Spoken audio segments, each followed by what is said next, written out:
सबसे इम्पोर्टेंट चीज़ तो कि भैया साल भर हो गए मेरे को तैयारी करते हुए या 6 महीने हो गए मेरे को तैयारी करते हुए, अभी तक मेरे को कॉन्फिडेंस नहीं आया कि मैं इस एग्ज़ाम को क्रैक कर दूंगा या नहीं। पहली बात तो ये जो सबसे इम्पोर्टेंट डाउट रहता है आपका। दूसरा ये कि मेरे को याद नहीं रह रही है इन्फॉर्मेशन, जो भी मैं पढ़ रहा हूँ वो याद नहीं रह पा रहा है मेरे को। तीसरी चीज़ जो मैं टेस्ट सीरीज वगैरह लगा रहा हूँ उनमें मार्क्स नहीं आ रहे मेरे को। ये 3 इंपॉर्टेंट क्वेश्चन है और ये जेन्युइन क्वेश्चन है जो एस्पिरेंट्स जनरली फेस करते हैं।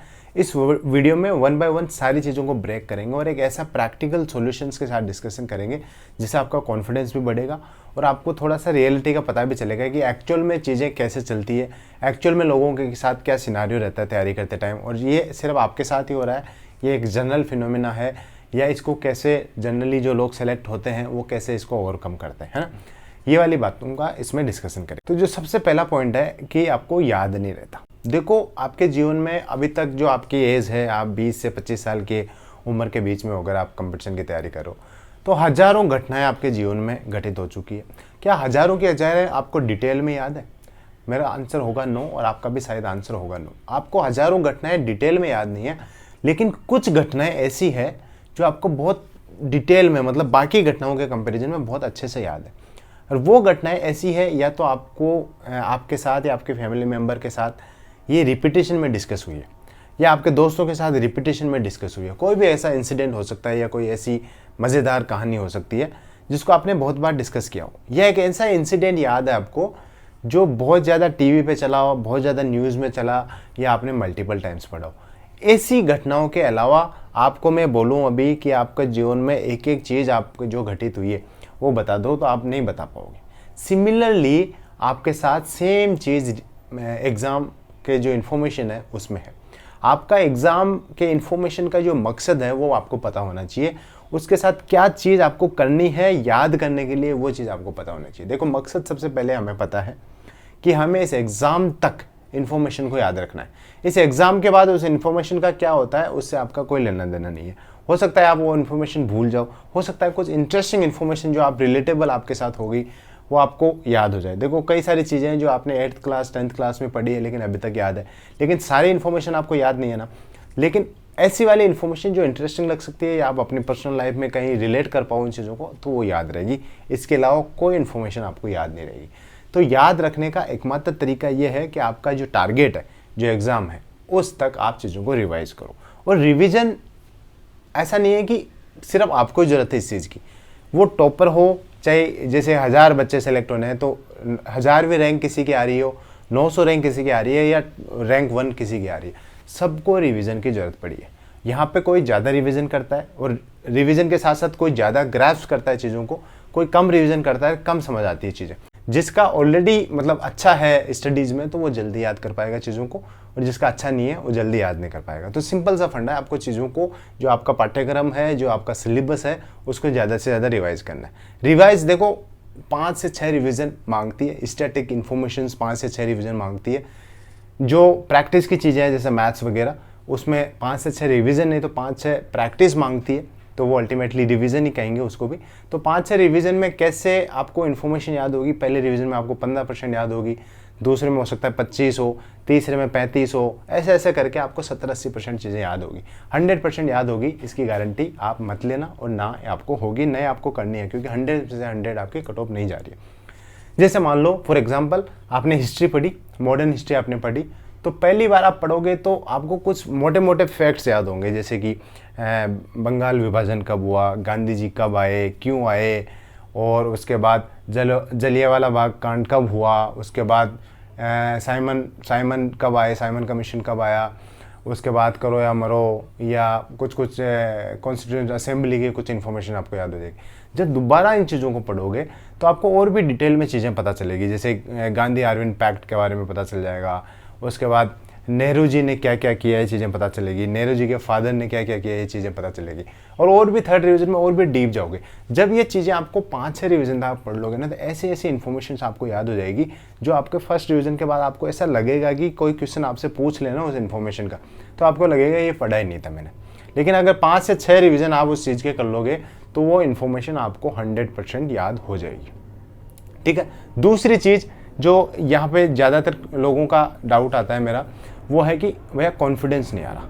देखो कॉन्फिडेंस नहीं आना, इसके दो रीज़न है जो मेनली। जो पहला कारण मेरे को जहाँ तक लगता है चीज़ों में कॉन्फिडेंस नहीं आने का, वो है कि आपका जो स्टडी मटेरियल है ना वो बहुत ज़्यादा स्कैटर्ड है। और ये मैं यहाँ बैठे हुए देख सकता हूँ। जो बंदा ये अगर मेरे को कोई पूछे ऑनलाइन भी कि भैया कॉन्फिडेंस नहीं आ रहा, तो मैं सेंस कर सकता हूँ कि why confidence is not there. Confidence आने के बाद ही एग्ज़ाम क्रैक होगा। बिना कॉन्फिडेंस के कोई टॉप कर जाए ये तो मुश्किल है, क्योंकि जब जो टॉपर हुआ है ना उसको जस्ट एग्ज़ाम से पहले भी आप चीज़ें पूछोगे ना तो बहुत अच्छा खासा उसको नॉलेज होगा। और वो कॉन्फिडेंस नहीं आने का नंबर 1 कारण जैसे मैंने बताया, आपका जो स्टडी मटेरियल है बहुत स्कैटर्ड है। आपने कुछ भी पढ़ा, एक तो आपने पढ़ लिया अपने क्लास नोट से, दूसरा आपने एक बुक लिया है मार्केट से उससे पढ़ लिया, तीसरा एक बुक बता दिया आपके दोस्त ने उससे पढ़ लिया, चौथा एक यूट्यूब वीडियो देख लिया, है ना। ऐसे करके 5-6 सोर्सेज से आपने इन्फॉर्मेशन पढ़ ली। ठीक है, इन्फॉर्मेशन पढ़ ली, आपकी नॉलेज एनरिच हुई है, बट उससे याद क्या रहे? आपको कुछ भी याद नहीं रहेगा। End of the 2 months 3 months आप ये सारी इन्फॉर्मेशन से पढ़ने के बाद आपको पूछेगा कोई कि कितना याद है, तो आपको एग्जैक्ट पता ही नहीं रहेगा कि आपको कितना याद है। And that's where confidence is like gone.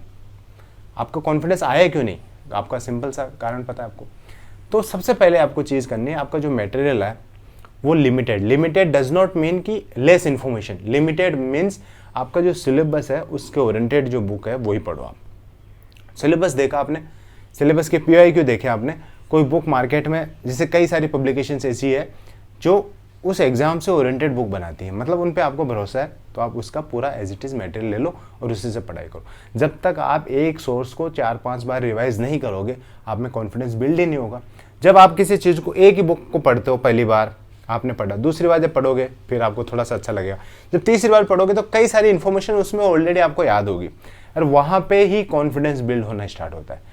ऐसे ही कि आप एक बुक एक बार पढ़ के छोड़ दे रहे हो तो कॉन्फिडेंस नहीं आएगा, क्योंकि नई इन्फॉर्मेशन, हो सकता है इन्फॉर्मेशन वही हो लेकिन नए फॉर्म में आपको इन्फॉर्मेशन मिलती जा रही है, वो कहीं ना कहीं कॉन्फिडेंस नहीं बनने का कारण है। कॉन्फिडेंस में दूसरी चीज़ जो मुझे कहीं ना कहीं लगता है कि कॉन्फिडेंस जल्दी नहीं आने का कारण है, जब नया स्टूडेंट शुरू करता है अपनी तैयारी, एक बार उसने सिलेबस कंप्लीट कर लिया तो वो ऐसी संगति में चला जाता है जहाँ पे नए क्वेश्चंस का कल्चर होता है, नए क्वेश्चंस करे जा रहे हैं वहाँ पे। तो जब नए क्वेश्चंस आप करते हो, पैटर्न के बियॉन्ड जाके आप चीज़ें करते हो, तो कहीं ना कहीं वो गलत होने के चांसेस ज़्यादा होते हैं। और जब आपकी चीज़ें सही नहीं हो रही है, आपकी नॉलेज के बावजूद आपके मार्क्स कम आ रहे हैं, तो आपका कॉन्फिडेंस नहीं बनेगा। तो दूसरी चीज़ ये है, आप सिलेबस कंप्लीट करने के बाद सबसे पहले 2 या 3 बार कम से कम प्रीवियस ईयर क्वेश्चंस को लगाओ। वो प्रीवियस ईयर क्वेश्चन से आपको कॉन्फिडेंस देंगे, अल्टीमेटली वही सिलेक्शन देंगे। तो नए क्वेश्चंस आप ट्राई करो। I am not saying that you should not try new questions, but वो ट्राई करना है, उससे पहले आपका PYQ पे होल्ड होना चाहिए। और when you have hold on PYQ, जो प्रीवियस ईयर क्वेश्चन है उन पे होल्ड है आपका, तो दैट्स वेयर कॉन्फिडेंस बिगिंस। ठीक है, वो कॉन्फिडेंस वहाँ से आएगा। 2 कारण जो मुझे लगता है बहुत बड़े कारण है, और जनरली जिनमें एग्जाम को लेकर कॉन्फिडेंस नहीं है कि मैं एग्जाम क्रैक कर पाऊंगा या नहीं कर पाऊंगा, वो ये 2 चीज़ें लैक करते हैं। तीसरी चीज़ जो मैं बताता हूँ, टेस्ट सीरीज में मार्क्स नहीं आना। देखो, टेस्ट सीरीज में मार्क्स नहीं आने के भी 2-3 कारण है। ठीक है, नंबर 1 कारण, आप जो टेस्ट सीरीज दे रहे हो वो ट्रस्टेड सोर्सेज नहीं है, उस फील्ड में उनका एक्सपीरियंस लैक कर रहा है। वो ऐसे टेस्ट सीरीज आप दे रहे हो जो थोड़ी सी इरेलेवेंट है। अगर ऐसी टेस्ट सीरीज नहीं दे रहे आप, तो कहीं ना कहीं 2 कारण और मैं आपको बताने वाला हूँ। तो सबसे पहले तो एक टेस्ट सीरीज, ऐसे सोर्स की टेस्ट सीरीज आपको उठानी है जो ट्रस्टेड है, और उस एग्जाम ओरिएंटेड टेस्ट सीरीज बहुत ज़्यादा लोग उसको अटैम्प्ट कर रहे हो। तब तो आप एक एनालाइज कर सकते हो अपनी चीज़ों को कि एक्चुअल में ये गलती यहाँ पे हो रही है। देखो, टेक्स्ट बुक जैसे SSC CGL की आप तैयारी कर रहे हो, तो टेक्स्ट बुक सबसे ट्रस्टेड ब्रांड है। बहुत ज़्यादा लोग टेक्स्ट बुक के मॉक अटैम्प्ट करते हैं। यहाँ पे प्रीवियस ईयर क्वेश्चंस के इतने सारे मॉक्स हैं आपके, यहाँ पे लगभग 1000 मॉक आपको मिल जाएंगे। तो सबसे पहले आपको PYQ यहाँ से लगानी है, उसके बाद नए क्वेश्चंस आपको अटैम्प्ट करने हैं। देखो, अभी फ्यूचर ऑफिसर सेल चल रही है, यहाँ पे मेरा कूपन कोड आप यूज़ करेंगे ट्रू, तो इसमें आपको 12% ऑफ भी मिलेगा। तो आप ये सबसे पहले ट्रस्टेड सोर्सेज से टेस्ट देना शुरू करो, जैसे कि टेक्स्ट बुक वगैरह है। यहाँ पे इनकी टीम को डेप्थ से आइडिया रहता है कि एक्चुअल में पूछा क्या जा रहा है, और हम जो एग्ज़ाम में पूछा जा रहा है वही क्वेश्चन अपने टेस्ट सीरीज में डाल रहे हैं, उससे रिलेटेड टेस्ट सीरीज में डाल रहे हैं, नहीं डाल रहे हैं। ठीक है, दूसरी, जो आप रैंडम टेस्ट सीरीज देते थे, कोई आ गया, कोई फ्री टेस्ट आ गया, रैंडम है एकदम, ऑल ऑफ सडन कहीं से दे दिया आपने, तो उनको लेके आप टेंशन नहीं लेनी, क्योंकि रैंडम टेस्ट सीरीज जो टेस्ट सीरीज बना रहा है उसको भी इतना आइडिया नहीं है कि एक्चुअल में मैं क्वेश्चंस क्या डाल रहा हूँ। जो टेस्ट सीरीज आप दे रहे हो उसमें एक सिंपल से 3 चीज़ें आप कर लो, आपको पता चल जाएगा टेस्ट सीरीज का आपका जो अल्टीमेटली जो होना चाहिए वो हुआ है या मार्क्स जो आने चाहिए थे वो आए हैं या नहीं आए। पहली चीज़, आपकी नॉलेज की वजह से गलत हुआ है, आपकी नॉलेज की वजह से कोई क्वेश्चन गलत हुआ है तो आपकी गलती है, आपको अपने नॉलेज को इम्प्रूव करना पड़ेगा। दूसरी चीज़, कोई क्वेश्चन ऐसा गलत हुआ है आपका जो आपकी नॉलेज की वजह से नहीं है, तो उसको एनालाइज करो कि ये क्वेश्चन ऐसी जगह से आया है जो आता है एक्चुअल एग्जाम में, ये प्रीवियस ईयर क्वेश्चन से रिलेटेड है, तो फिर आपकी नॉलेज को इंप्रूव करने की जरूरत है, उसको सुधारने की जरूरत है। और अगर आपको लगता है कि ये क्वेश्चन इररिलेवेंट डाला हुआ है, ऐसा आज तक कोई क्वेश्चन नहीं आया प्रीवियस ईयर क्वेश्चन में मुझे देखने को नहीं मिला, तो ऐसे क्वेश्चंस को आप कहीं ना कहीं नेगलेक्ट करके चल सकते हो एक समय के लिए, जब तक आपको बाकी चीज़ों प्रीवियस ईयर क्वेश्चंस जैसे लेवल के क्वेश्चंस में कॉन्फिडेंस ना आए। ये 3 चीज़ें हैं जो हमने डिटेल में डिस्कस करी है। इन चीज़ों को ध्यान में रखते हुए आपको तैयारी करनी है। और देखो, धीरे धीरे आता है सारी चीज़ें। आप पहले दिन पहले रिविज़न फर्स्ट टाइम सिलेबस करते ही सारी चीज़ें ऑल राइट नहीं होगी। 4 से 5 बार आप चीज़ों को पढ़ोगे, धीरे धीरे धीरे सब कुछ ठीक हो जाएगा, बिलीव में। And it's the slow process. आपको कॉन्फिडेंस अपने आप में विश्वास लेके चलना है। बाकी 3-4 बार रिवीजन करते ही आपका जो आज कॉन्फिडेंस है उसके बाद जो कॉन्फिडेंस रहेगा रात दिन का, उसमें डिफरेंस है। This is all in this video guys. आशा करता हूँ आपको इन्फॉर्मेशन बहुत अच्छी लगी होगी। आप कमेंट बॉक्स में कमेंट करके मुझे बताएं ये वीडियो आपको कैसा लगा, और भी कोई डाउट है जिस पे आप चाहते हैं कि उस पर वीडियो बने या उस पर आप थोड़ा सा मैं अपने व्यूज़ दूँ, तो आप कमेंट बॉक्स में कमेंट करके बता सकते हैं। This is all in this video guys. Thank you, thanks for watching.